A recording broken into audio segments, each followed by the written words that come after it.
자, 우리 그리스도인에게 어울리지 않는 수식어가 있습니다. 제일 먼저 이기적인 그리스도인이라고 하는 것. 이거는 그리스도인 앞에 붙이기에는 불가능한 이야기입니다. 왜 그러냐면 자신이 죽고 자신 안에서 예수 그리스도가 사는 사람이 어떻게 이기적일 수 있겠습니까? 그 다음에 또 한 가지 어울리지 않는 표현이 있습니다. 어리석은 그리스도인입니다. 자, 자신 안에 예수님이 계시는데 어떻게 어리석을 수 있겠습니까? 세상 사람들의 눈에는 어리석게 보일 수 있어도 결코 어리석지 않습니다. 세상의 지혜와 비교할 수 없이 지혜롭습니다. 그리고 세 번째가 뭐냐면, 우리 그리스도인에게 어울리지 않는 수식어 세 번째가 뭐냐면 걱정하는 그리스도인입니다. 이거는 그리스도인 앞에 붙일 수 없습니다. 자, 그런데 실제로는 어떻습니까? 우리 안에 아무 염려가 없습니까? 정말 아무것도 걱정하지 않습니까? 때때로 그런 것 같기도 하다가도 돌발적인 사태나 위기를 만나면 순간에 염려와 두려움에 사로잡히게 됩니다. 자, 그러나 믿음이 있다면 염려는 점점 줄어들어야 마땅합니다. 신앙을 갖고 나서 그리스도인이 경험하는 가장 결정적인 전환, 결정적인 변화가 바로 염려에서 풀려나는 것입니다. 예수님은 오늘 이 염려의 문제에 대해 너무나 분명한 처방을 내려주십니다. 자, 염려가 도대체 어디에서 시작하는 것인지, 그리고 이 염려를 어떻게 내 안에서 쫓아낼 수 있는 것인지, 그리고 이 염려와 영원히 결별하는 방법은 무엇인지를 말씀해 주고 있습니다. 오늘 꼭 붙잡으시고 평생토록 주님 나라 가기 전까지, 주님 나라에 가면 이런 거 없으니까요, 이런 염려 없으니까 잘 적용하시길 바랍니다. 자, 왜 우리는 염려합니까? 25절 말씀해 보시면 우리가 염려하는 이유에 대해서 명확하게 말씀해 주고 있습니다. 염려의 출발 지점이죠. 그러므로 내가 너희에게 이르노니 목숨을 위하여 무엇을 먹을까? 무엇을 마실까? 몸을 위하여 무엇을 입을까? 염려하지 말라. 몸이 음식보다 중하지 아니하며 몸이 의복보다 중하지 아니하냐? 라고 이렇게 묻고 있습니다. 붙잡으시길 바랍니다. 어디서부터 출발한다고요?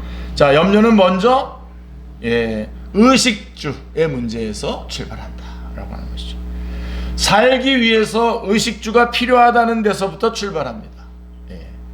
우리 기독교는 여러분, 이 의식주의 문제, 우리 주님은 이 의식주의 문제를 가볍게 취급하지 않으십니다. 분명히 뭐 어떤 다른 종교처럼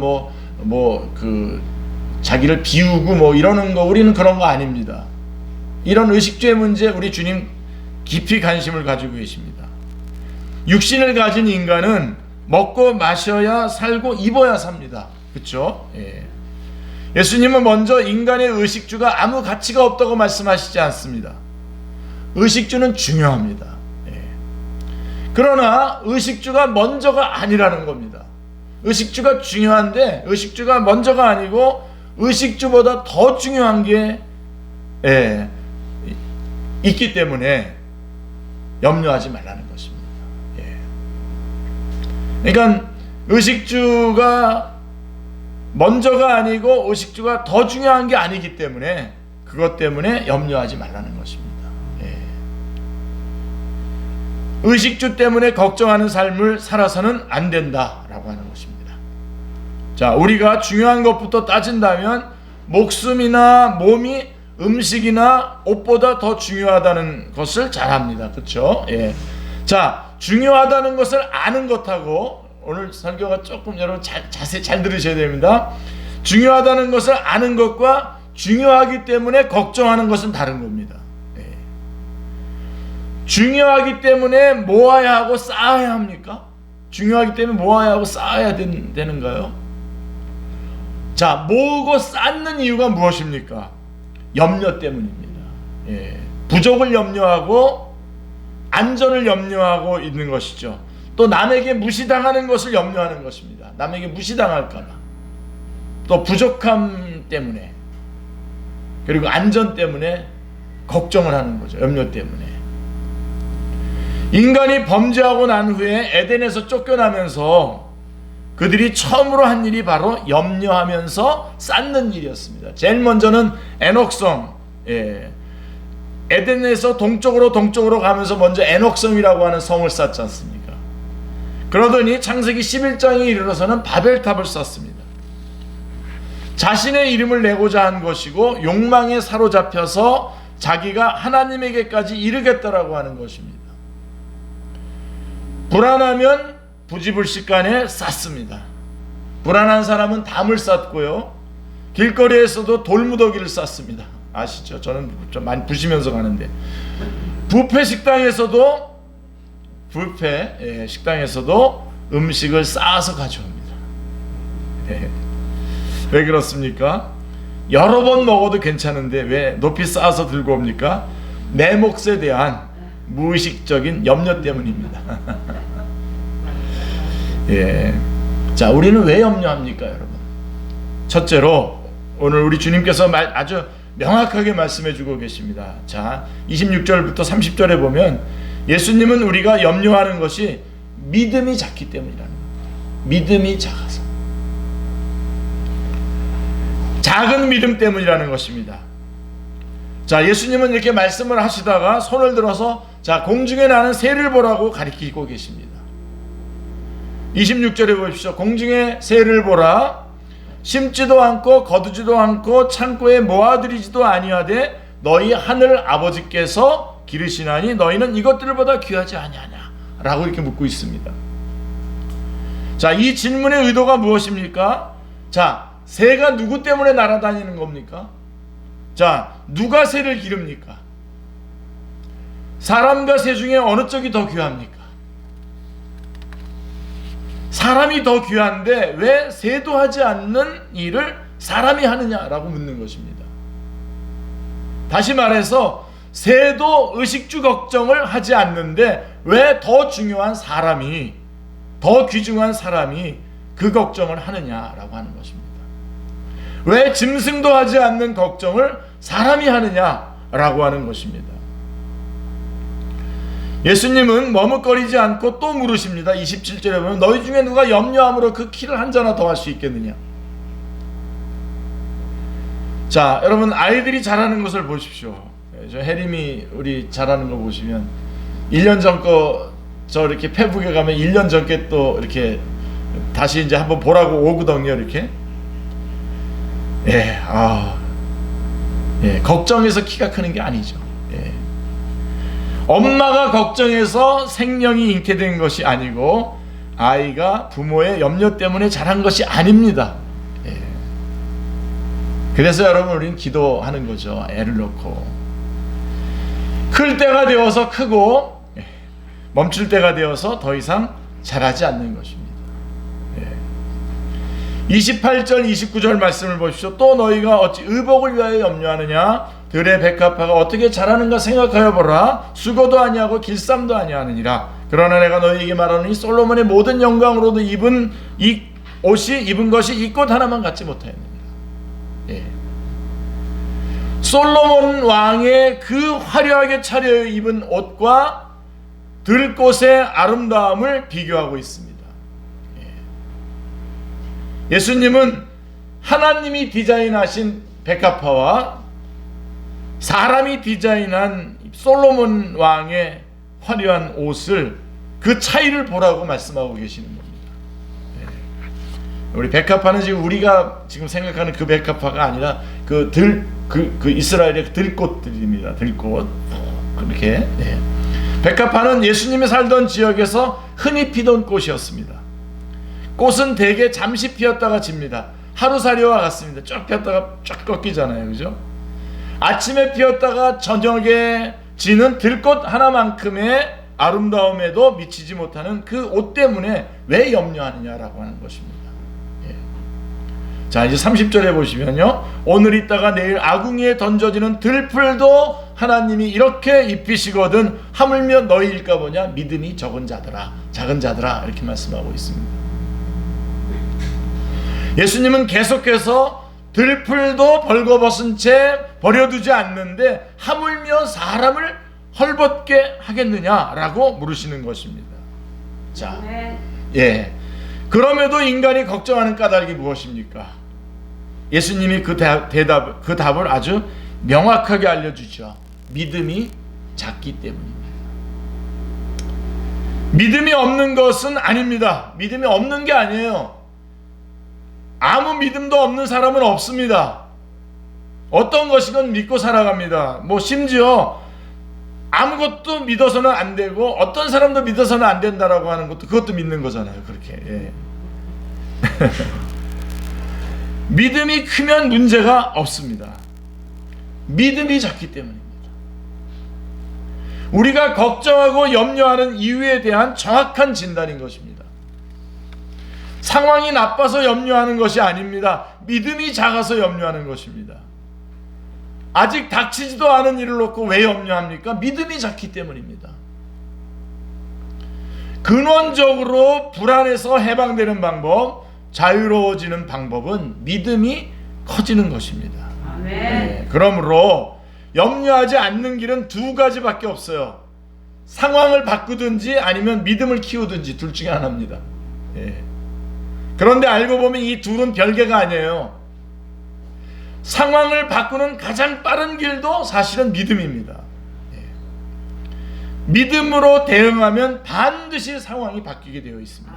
그럼 바뀐다는 것을 우리는 경험을 하게 됩니다. 여러분, 큰 하나님, 우리가 큰 하나님이 큰 하나님이라고 하는 것을 믿을 때 모든 이게 믿음이거든요. 이게 큰 믿음이거든요. 큰 믿음이라는 게 여러분 복잡하게 생각할 게 아니라 하나님이 얼마나 크신 분이라고 하는, 우리의 모든 문제들보다도 크신 분이시며 온 세계보다 온 우주보다도 크신 분이 하나님이시다. 아멘. 라고 하는 것을 믿는 게 큰 믿음입니다. 아멘. 그 믿음을 딱 여러분들이 붙잡을 때 여러분 안에 염려가 사라지고 평강이 여러분에게 임하는 것입니다. 아멘. 그래서 믿음으로 대응하면 반드시 상황이 바뀌게 되는 것을 경험해요. 그러니까 상황을 바꾸는 것과 믿음을 키우는 것은 같은 한 가지 일입니다. 물론 염려로 대응을 해도 상황은 바뀝니다. 어떻게 바뀔까요? 더 나빠지죠. 네. 염려는 상황이 더 나빠질 것이라고 믿는 것이 염려입니다. 염려는 눈앞에 펼쳐진 지금을 염려하는 것이 아니라 이 현실이 더 나빠질 것이다 라고 하는 것을 보기 때문에 생기는 마음입니다. 염려는 단지 부정적인 관점으로 바라본 부정적인 생각입니다. 그렇게 바라보는 태도에서 비롯된 그 경향성이 염려입니다. 믿음은 이 경향성, 이렇게 부정적으로 보고 부정적인 것으로 나가는 이 경향성이라고 하는 이 회로를 바꾸는 것이 믿음입니다. 아멘. 자, 무엇으로 바꿉니까? 모든 상황을 주관하시는 분의 말씀을 따라서 내 생각의 회로를 바꿉니다. 아멘. 말씀으로 돌아오셔서 말씀을 붙잡아야 된다. 결국은 염려는 고장난 믿음입니다. 염려는 회로가 망가진 믿음 체계입니다. 염려는 죄인들에게 공통적으로 발견되는 병든 사고 체계입니다.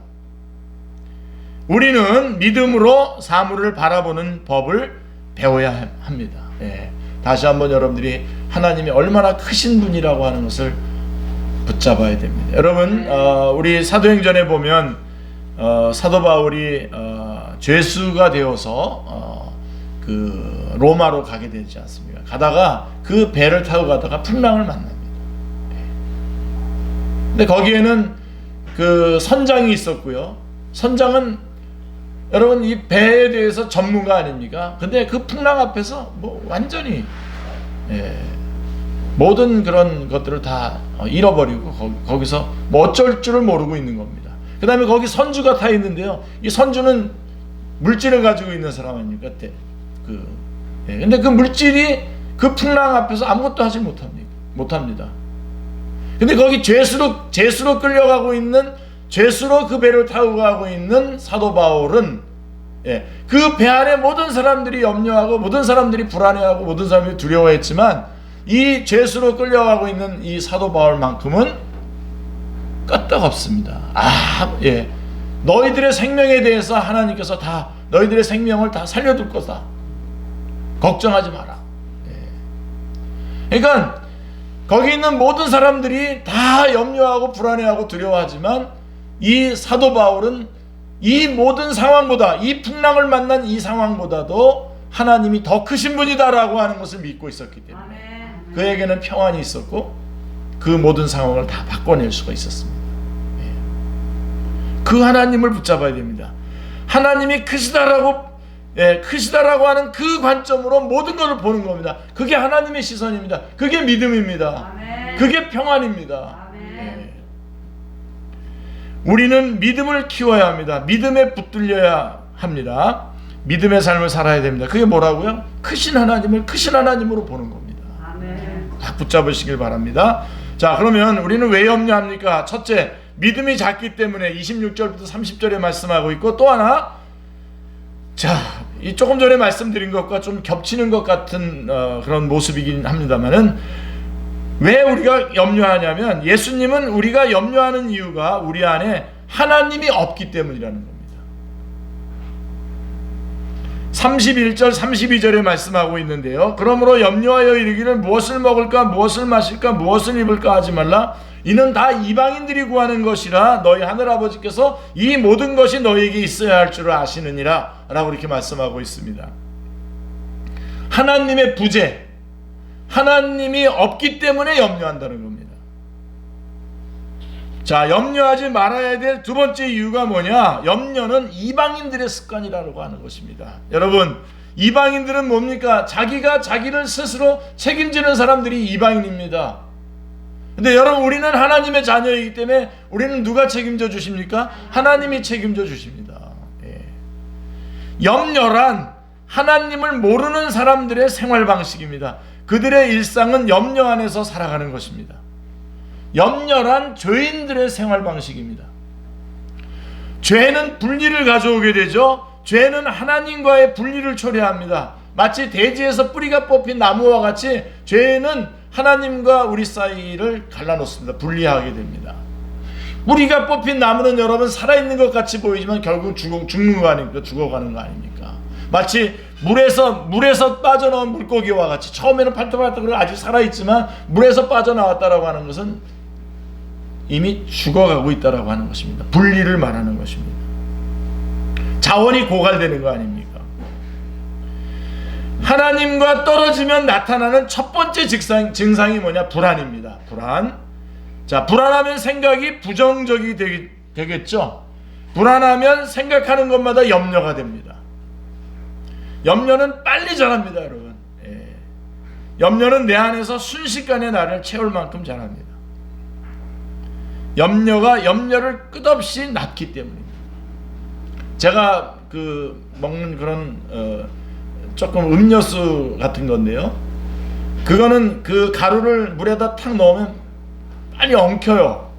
그래서 엉키기 전에 빨리 먹어야 돼요. 근데 마치 염려가 꼭 뭐와 같으냐면 그렇게 딱 넣으면은 빨리 그냥 막 퍼져버려요. 그래서 좀 늦으면은 그냥 덩어리가 돼가지고 먹기가 어렵습니다. 근데 바로 염려가 바로 그렇습니다. 하나님이 안 계시면 미래가 보이지 않습니다. 빛이 없으면 미래가 어둡습니다. 믿음이 작으면 염려가 커집니다. 어떤 사람들은 염려해야 내가 살아있는 것으로 착각하는 사람들이 있습니다. 염려는 나의 인생 그러면서 염려 그러면서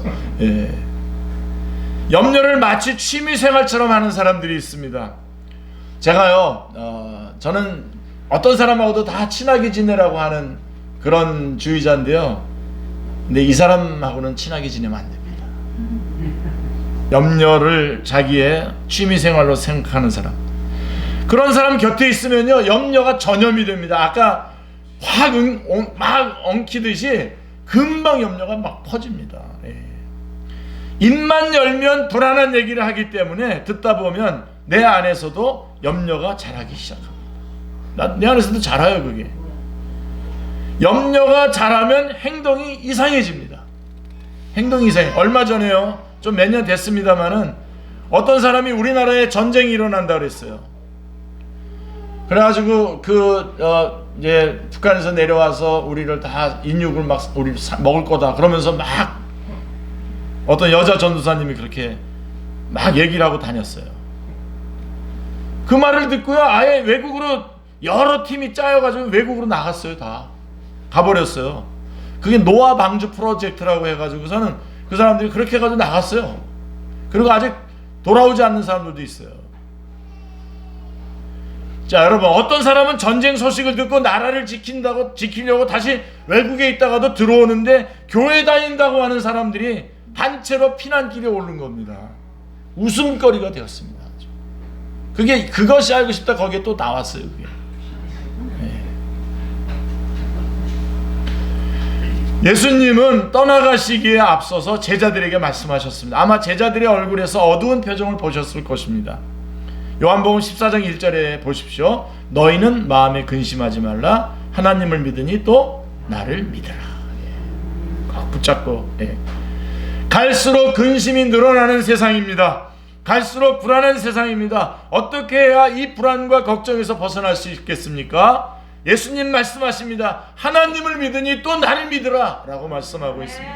다른 길은 없습니다. 다른 길이 있다면 저 이런 제목으로 설교 안 합니다. 다른 길은 없습니다. 위험을 분석하고 예측하고 관리한다고 걱정에서 벗어나는 것이 아닙니다.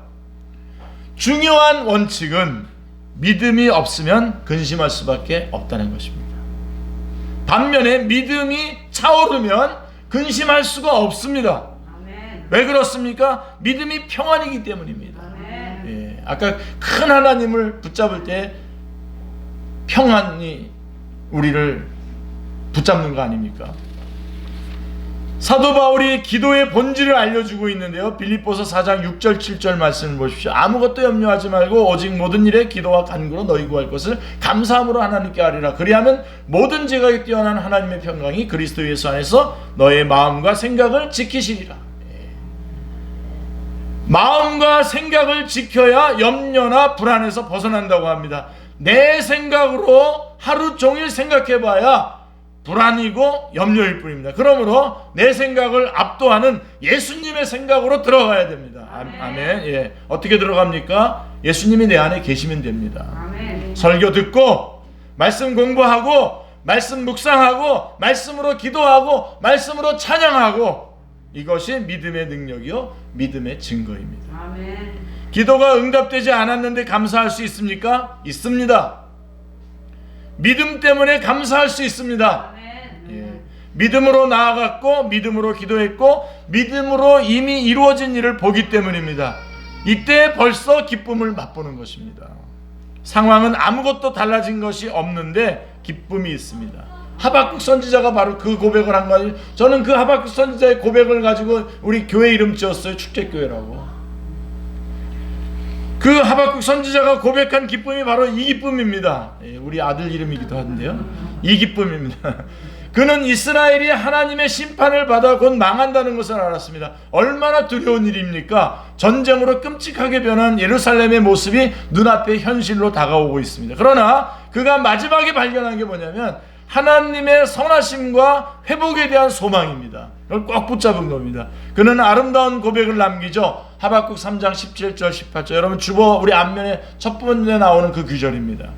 비록 무화과 나무가 무성하지 못하며 포도나무에 열매가 없으며 감람나무에 소출이 없으며 밭에 먹을 것이 없으며 우리의 양이 없으며 외양간에 소가 없을지라도 나는 여호와로 말미암아 즐거워하며 나의 구원의 하나님으로 말미암아 기뻐하리로다 라고 말씀하고 있습니다. 할렐루야. 하나님 때문에 즐겁습니다. 하나님의 성품 때문에 기뻐합니다. 하나님이 크신 분이시기 때문에, 그분이 우리를 사랑하시기 때문에, 그분이 전능하신 분이고 온 우주보다도 크신 분이고 우리의 모든 문제보다도 크신 분이기 때문에 우리는 기뻐합니다. 아멘. 내 형편과 처지 때문이 아닙니다. 나를 보고선이 아니라 하나님이 누구신지를 알기 때문에 더 이상 걱정하지 않습니다. 아멘. 아버지가 능력이 있다는 것을 알면 자녀는 걱정하지 않죠. 비록 야단치신다고 해도 부모가 마음을 돌이킬 것이라는 사실을 압니다. 그래서 야단을 맞아도 걱정하지 않습니다. 하나님은 구원의 하나님이십니다. 심판은 언제나 구원을 위한 메시지입니다. 하박국 선지자가 그것을 깨달았습니다. 그의 마음에 있던 근심과 염려, 걱정, 구름이 한순간에 거치고 찬란한 하나님의 빛을 보는 것입니다. 아멘. 사도 바울이 로마 감옥에서 빌립보 교회 성도들에게 항상 기뻐하라고 편지를 씁니다. 빌립보서 4장 4절을 보십시오. 주 안에서 항상 기뻐하라. 내가 다시 말하노니 기뻐하라. 자, 여러분, 그가 기쁘지 않은데, 바울이 기쁘지 않은데 이런 편지를 썼겠습니까? 주 안에서 항상 기뻐하라. 내가 다시 말하노니 기뻐하라. 그는 감옥에서 우울한 표정으로 이 편지를 자기는 우울하면서 기뻐하라 그랬겠습니까? 참 신기한 일입니다. 감옥에 있어도 감옥 밖에 있는 사람보다 기뻐하는 사람이 있는가 하면요, 세상에서 자유롭게 다녀도 감옥에 있는 사람보다 더 거치고 묶여 사는 사람이 있습니다. 사도 바울은 비록 감옥 안에 있었지만 동시에 주 안에 있었기 때문입니다. 아멘. 주님 안에 있었기 때문입니다. 아멘. 염려로부터 자유로웠고 염려가 자신을 침범할 수 없기에 솟아나는 기쁨이 흘러 넘쳐서 이런 편지를 쓸 수 있었던 것입니다. 사도 바울은 데살로니가 교회에 편지할 때도 이런 충만한 기쁨을 이렇게 말하고 있습니다. 데살로니가전서 5장 16절, 17절, 18절 여러분 잘 아시죠? 항상 기뻐하라, 쉬지 말고 기도하라, 범사에 감사하라, 이것이 그리스도 예수 안에서 너희를 향하신 하나님의 뜻이니라 라고 말씀하고 있습니다. 염려하면 이 세 가지가 다 안 됩니다. 항상 기뻐하라, 쉬지 말고 기도하라, 범사에 감사하라, 이거 염려하면 이거 세 가지 다 안 됩니다. 사도 바울이 염려에서 벗어났기 때문에 염려에서 벗어난 상태가 어떤 것인지를 알려주고 있어요. 염려에서 벗어난 상태가 뭐냐면 항상 기뻐하라, 쉬지 말고 기도하라, 범사에 감사하라 할 수 있는 것입니다. 내가 염려하고 있지 않다면 자연스럽게 기쁨이 넘치고 마음속에서 끊임없는 감사가 솟아오르며 가장 깊은 기도를 계속해서 드리게 되는 것입니다. 아멘.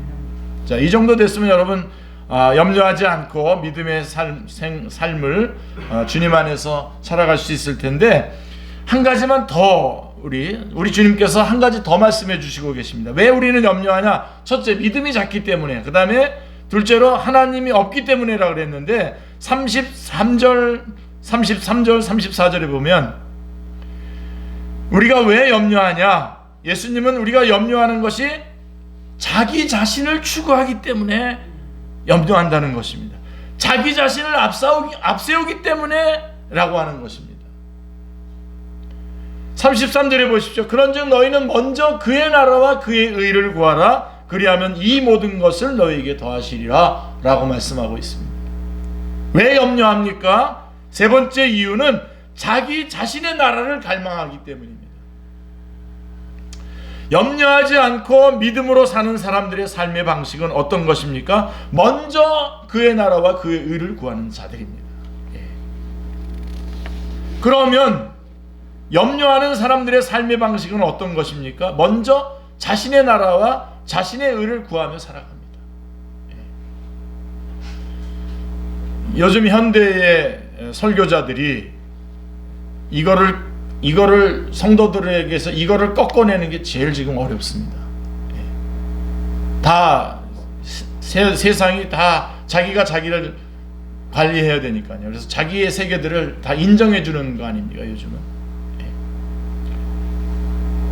근데요, 그런 사람들이 염려하는 겁니다.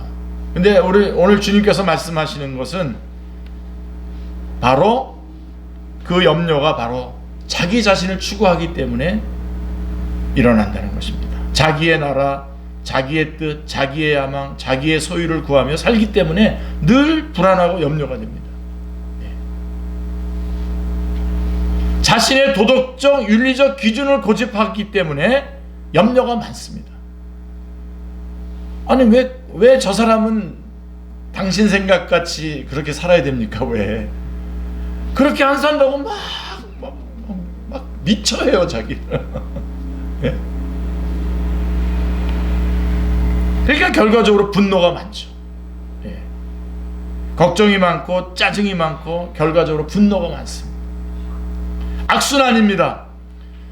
자신을 추구하면 염려에서 벗어날 수 없습니다. 그래서 또 다른 염려로 또 미워하고 또 짜증내고 또 분노하고 또 염려하고 계속 돌아갑니다. 여러분, 인간은 죽을 수밖에 없는 유한한 존재이기 때문에 자기 자신을 추구해서는 염려에서 벗어날 수가 없습니다. 우리 유한한 존재입니다. 저는 이거를 인정하는 것이 잘 살아가는 거라고 생각합니다. 인간의 자기 한계를 인정하고 또 그다음에 여러분 우리 기도, 예를 들면 기도한다고 그랬을 때 여러분 기도는요 잘하는 거하고 잘하는 게 없어요. 기도를 잘한다라는 건 잘못 말하는 겁니다. 기도는 하느냐 안 하느냐의 문제지 기도를 우리 주님께서 뭐라고 그랬으면 무엇을 구할지 우리가 모르기 때문에 성령님께서 우리 안에서 기도할 것을 가르쳐 주신다 그랬잖아요. 여러분 우리 기도에서도 여러분들 기도할 때도 나는 기도를 모른다 라고 생각하고 그냥 기도하세요. 잘하려고 하면 못합니다. 기도 그냥 하세요. 나는 못하. 근데 누가 이걸 잘 가지고 주님 앞에 올려드린다 그랬죠. 성령님께서 그렇게 해주신단 말입니다. 그러니까 신앙이 성숙해진다는 건 뭐냐면 나는 나는 실패자야. 인생 난 유한한 존재야 하고는 나를 잠깐 내려놓는 싸움을 해야 됩니다. 나이가 점점 들어가시면서도 들어가면 들어가서 점점 이렇게 고집하면요 이제 나중에는 저기 뒷방 아주머니 됩니다. 할머니라 그래야 되나. 그래서 혼자서 남들 다 막 어울리는데 자기는 그 방에 들어가서 혼자서 원망하고 있는 거죠. 아니요. 실패. 여러분 기도 성공한 적이 있어요? 여러분 기도한 대로 하나님께서 곧 그 안대로 주십니까? 그냥 우리는 모르는 거예요. 잘 모르고 기도 잘 모르는 거예요. 모르는 채로 한 거예요. 그냥. 제발 여러분 그 싸움에서 여러분 이 고집. 인간은 죽을 수밖에 없는 유한한 존재이기 때문에 자기 자신을 추구해서는 염려에서 벗어날 수 없습니다. 그러므로 염려에서 벗어나고 싶다면 가장 먼저 자신을 추구하는 그 궤도에서 나와야 됩니다. 회전문에서 나와야 돼요. 계속 돕니다. 회전문 안에 있으면 계속 돌아야 돼요. 나오십시오. 예수님은 자기 자신을 추구하는 궤도에서 벗어나는 방법을 분명하게 말씀해 주고 있습니다. 먼저 하나님의 나라와 그 의를, 하나님의 나라를 생각하고 하나님과 바른 관계를 먼저 세우라는 것입니다. 예배드리라는 겁니다. 예배드리고 말씀에 순종하고 기도하고 전도하고 이겁니다. 그리스도인이 어리석을 수 없고 예수님을 거부한 사람이 지혜로울 수 없는 까닭이 바로 여기에 있는 것입니다.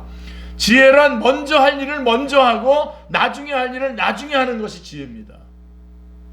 급한 일이 중요한 일이 아닙니다. 많은 사람들이 급한 일 먼저 하다가 정작 중요한 일은 제대로 못하며 살아갑니다.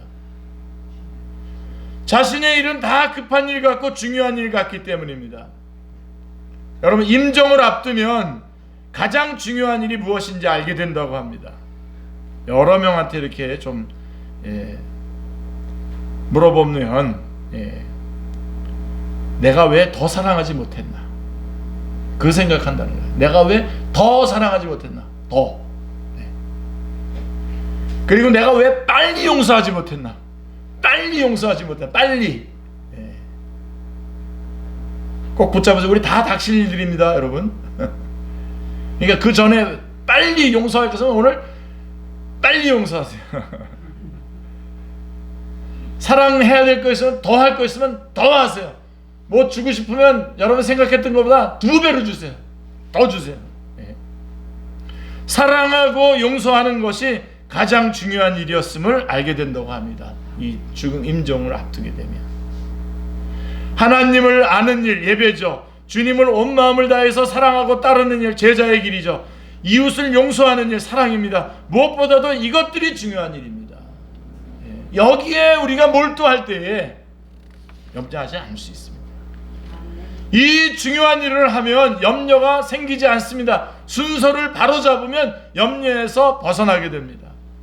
예수님은 우리가 먼저 하나님의 나라를 구하고 하나님과 관계를 정립하면 나머지는 책임져 주시겠다고 약속하십니다. 예. 어떤 사람은 머리를 써가지고 내가 내 필요한 것들을 하나님께서 채워주시려니까 그러니까 먼저 구해야지, 그렇게 계산하면 안 됩니다. 내가 먼저 그의 나라와 그의 의를 구할 때 주님을 예배하고 영혼들을 사랑하고 주의 복음을 전하고 이런 일에 우리가 몰두할 때에 하나님께서 우리가 무엇을 먹을까, 무엇을 입을까, 무엇을 마실 거에 대한 이런 모든 문제들은 우리의 재정의 문제, 우리 인간관계의 문제, 우리의 사람과의 그런 관계의 문제, 우리의 육신의 건강 문제, 이런 것들은 주님께서 책임져 주시겠다는 겁니다. 그거를. 근데 우리가 거기에 붙잡고 그거를 가지고 염려하면 하나님의 나라의 일을 할 수도 없을 뿐만 아니라 우리 염려하게 되고 점점점 미궁으로 빠지게 되는 것입니다. 예수님은 우리가 먼저 하나님의 나라를 구하고 하나님과 관계를 정립하면 나머지는 책임져 주시겠다고 약속하십니다. 아멘. 하나님을 제일 먼저 기억하고 생각하고 하나님의 뜻을 먼저 분별하고 결단하면 나머지는 자신이 구하지 않아도 얻게 된다는 것입니다. 아멘. 믿음이란 이것을 믿는 겁니다. 이거를 믿는 게 믿음입니다.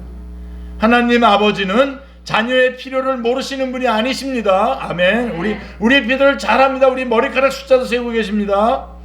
그리고 그 필요를 알고도 외면하시는 분이 아니십니다. 우리의 필요를 아실 뿐만 아니라 우리의 필요를 알면서도 그냥 놔두시는 분이 아니란 말입니다. 그렇다면 오늘 내가 처한 상황은, 여러분 오늘 잘 들으세요. 여러분 일어나서 이거 한 시간 동안 주님 앞에 박수 쳐야 되는데, 지금 내가 처한 상황은 내가 이해하건 이해하지 않건 최선의 상황인 겁니다. 지금 하나님께서 우리를 최선의 상황에 두고 계신 겁니다. 아멘입니다. 예. 한 시간 동안 박수 쳐야 된다 그랬는데 아멘 소리가 너무 좀 작은 것 같습니다. 최선의 상태에 있는데 왜 걱정합니까? 왜 염려합니까? 차선이라야 불만이고 걱정이지 최선인데 뭐가 불만이고 뭐가 걱정입니까?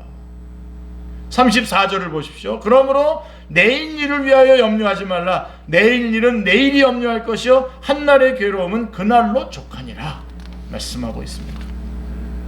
예수님은 우리 인생에 괴로움이 많다는 것을 아십니다. 우리의 짐이 무겁다는 것도 아십니다. 그래서 수고하고 무거운 짐진 자들을 무거운 짐을 다 내려놓으라고 하십니다. 그 짐 중에 제일 무거운 짐이 뭐냐면 염려라고 하는 짐입니다. 그 염려가 지금 눈앞에 있는 것이 아니라 내일 모레 다음 달과 다음 해에 있는 일들 아닙니까? 이 염려는 예수님은 지금 우리에게 묻고 계십니다. 이제 제가 여러분에게 물을게요. 예수님이 물으셨으니까.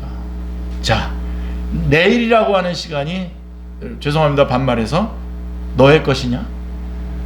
내일이라고 하는 시간이 너의 것이냐? 우리 주님께서 묻고 있는 겁니다.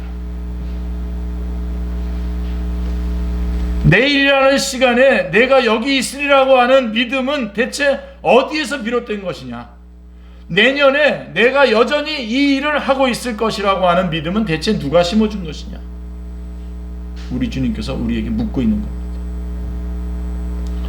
아무것도 너에게 보장된 것이 없다. 그러니 내일 일을 위해서 염려하지 말아라. 내일 일은 내일이 염려할 것이다. 하나님께서 이렇게 말씀하십니다. 내일 일은 너의 일이 아니라 내일이다. 내일. 하나님께서 이건 내일 일은 내일이야. 너의 소관이 아니야. 너의 소관이 아니다. 말씀하고 있는 것입니다. 걱정은 출발부터 잘못된 사인입니다. 예수님은 걱정거리가 가득한 세상에서 걱정하지 말라고 하십니다. 여러분, 우리 주님께서 말하시고 그 말이 성취되지 않은 것이 있습니까? 염려하지 말라고 하시고 우리를 약 올리려고 하신 말씀이겠습니까? 그게 염려하지 말라고 했는데 정말 염려하지 않을 수 있는 일이 없는데도 그냥 립서비스로 염려하지 말라고 하는 말을 하시는 겁니까? 이게 우리 주님이 그런 분이십니까? 여러분, 염려하지 말라 그랬으면 염려거리가 걱정거리가 가득한 세상에서 걱정하지 말라고 하십니다. 우리 주님. 신앙의 풍성함을 앗아가는 염려부터 제거해야 바른 신앙을 가질 수가 있기 때문입니다. 염려가 뿌리 내리기 전에, 걱정의 뿌리가 깊어지기 전에 그 뿌리가 사방으로 뻗어서 곁에서 자라야 할 작물의 뿌리를 망쳐놓기 전에 염려라는 독초의 뿌리를 뽑아야 합니다. 자, 하나님을 믿습니까, 여러분? 아멘. 예. 그 믿음이 날마다 커지고 있습니까? 아멘. 예. 그래서 염려가 날마다 작아지고 있습니까? 그렇다면 여러분 제대로 가고 있는 것입니다. 한번 기도하겠습니다. 하나님 아버지, 저희들이 그동안 잘못 살아왔던 것을 용서하여 주시고 크신 하나님으로 믿는, 그래서 먼저 그의 나라와 그의 의를 구하는, 그리고 우리의 염려의 출발이었던 무엇을 먹을까, 무엇을 마실까, 무엇을 입을까가 주님 안에서 다 주어지는, 응답되어지는 그러한 복된 삶을 살아가게 하여 주시옵소서. 감사드리오며 주 예수 그리스도의 이름으로 기도드리옵나이다. 아멘.